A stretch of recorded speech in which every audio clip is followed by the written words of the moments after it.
Salafi Wahabi ajaran yang hak dan jauh dari bid'ah dan kesyirikan. Kamu memahami bid'ah dan kesyirikan saja tidak paham. Bagaimana kamu bisa ngerti yang bid'ah mana, yang syirik yang mana?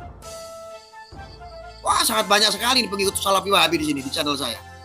Salah satunya adalah Artego ini, orang-orang Zionis yang mengatasnamakan agama, nyusup nyangkul di dalam bangsa kita Indonesia. Mereka menganggap orang-orang Salafi ini adalah orang-orang, kalau salafnya bagus, saya nyantri salaf kok. Tapi kalau sudah ditumpangi oleh para Wahabi yang disebut Salafi Wahabi, ini bahaya. Kenapa? Ini pelan-pelan mereka ini datang ke Indonesia mencangkul tradisi Indonesia. Ini bumi Nusantara akan dicangkuli tradisinya, akan dirubah tradisinya, kulturnya akan dirubah, dicangkuli sama mereka, ditanamkan paham-paham orang-orang yang berpaham Wahabi. Kenapa? Tidak lain cita-cita mereka ingin menganggap Indonesia ini akan menjadi sebuah negara Islam kok. Maka disebut apa? Orang yang berpaham Salafi Wahabi, mereka adalah pintunya teroris. Ya, buktinya coba lihat, saudara lihat itu. Kalau nggak percaya, Anda boleh komplain tuh sama Polri yang menangkap. Densus 88, BNPT, Mabes Polri tahu semua ini. Siapa mereka para pelaku teroris? Para napiter itu berpaham apa, bermadhab apa, bermanhaj apa, itu tahu. Salafi Wahabi adalah ajaran yang taat kepada pemimpin. Iya. Terus kamu pikir yang tidak Salafi Wahabi kayak kalian dianggap tidak taat kepada ajaran Islam, tidak taat kepada seorang pemimpin, ulil amri begitu? Pong fakta sampai hari ini yang memberontak, yang jadi teroris adalah kelompok orang yang berpaham Salafi Wahabi. Takbir.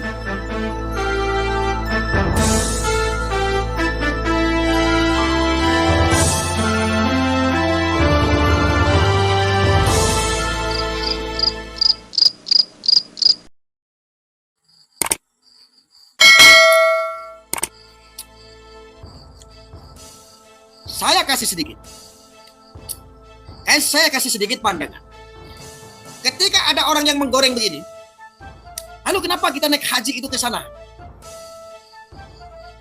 Di sana imamnya juga Wahabi. Loh, beda bro. Wahabi yang ada di Arab Saudi itu adalah baik, menjaga kultur budaya tradisi yang ada di Arab. Bagusnya Wahabi di Arab. Yang hari ini terjadi adalah yang paling berbahaya adalah Wahabi orang Indonesia. Wahabi yang ada di Indonesia. Kenapa saya bilang begitu? Karena Wahabi yang ada di Indonesia ketika mengenyam sesuatu adat istiadat tradisi yang ada di Arab, maka tradisi itu dibawa ke Indonesia dan akhirnya membid'ah, mengharamkan, mensirik-sirikan sesuatu yang ada tradisi yang ada di Indonesia. Ingat saudara, ketika bumi Nusantara kehilangan tradisi adat istiadat, namanya sudah bukan Indonesia lagi. Namanya bukan Indonesia lagi. Kalau tradisinya, kultur budayanya ini sudah dirombak oleh kelompok-kelompok yang mengatasnamakan Islam, yang tradisi dari asing dibawa ke Indonesia, maka Indonesia bukan akan menjadi Indonesia lagi. Maka mereka orang-orang segelintir kelompok minoritas yang bercita-cita ingin menjadikan negara ini negara Islam akan terjadi.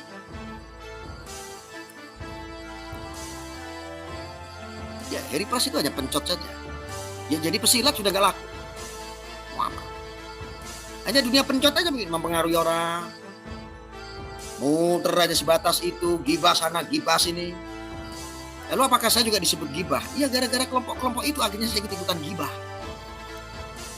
Tapi ini gibah saya adalah untuk pencegahan supaya kita paham. Ini siapa sih kelompok-kelompok ini sebetulnya? Yang hanya ingin merontokkan kultur budaya tradisi yang ada di Nusantara. Padahal udah jelas tradisi sampai hari ini yang terjadi, apalagi kita menjaga budaya, selama itu tidak keluar daripada syariat Islam. Ayo. Tapi kelompok-kelompok ini memang tidak sangat toleransi sekali.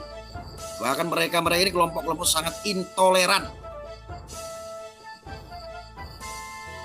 Ya, Artego, saya sampaikan sama junjungan Musi Pras, jangan kayak culut. Kalau mau diskusi, kamu tabayun, jangan cuma ngonten.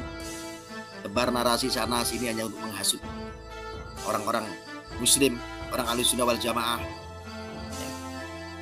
Seolah atas nama agama. Kalau nggak bidangnya jangan berbicara agama. Ya.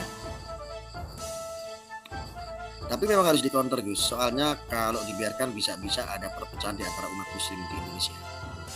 Ya makanya saudaraku Octavia, bangsa ini kita itu membutuhkan orang-orang yang berani.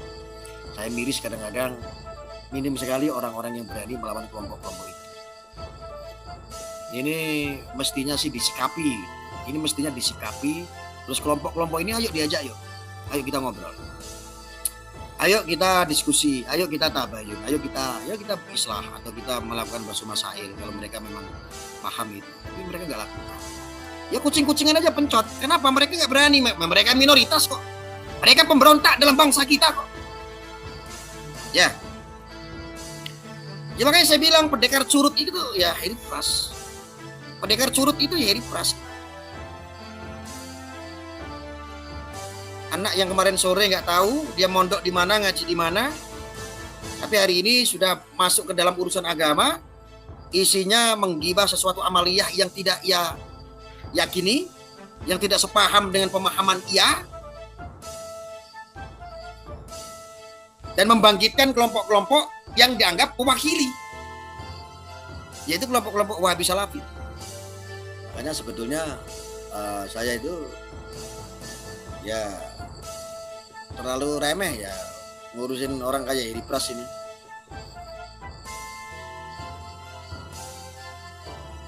Kenapa? Ya lagi-lagi urusan pencot. Dunia pencot aja di medsos saja gitu. Kamu nggak berani, diskusi nggak berani, tabayun nggak berani. Apa sih masalahmu itu ada apa? Kalau memang pahammu itu merasa benar, Anda mewakili, siapa yang diwakili? Kalau seandainya ini ada orang sekelompok-kelompok ini dianggap ini orang-orang yang lurus, terus akhirnya saking lurusnya yang lain dianggap bengkok, ya ketemu dong. Ayo kita bicara soal ilmu. Ayo kita kembali kepada Al-Quran dan Sunnah. Mari kita kembali kepada Al-Quran dan hadis. Ayo kita buka-buka. Murid ketemu murid, guru ketemu guru.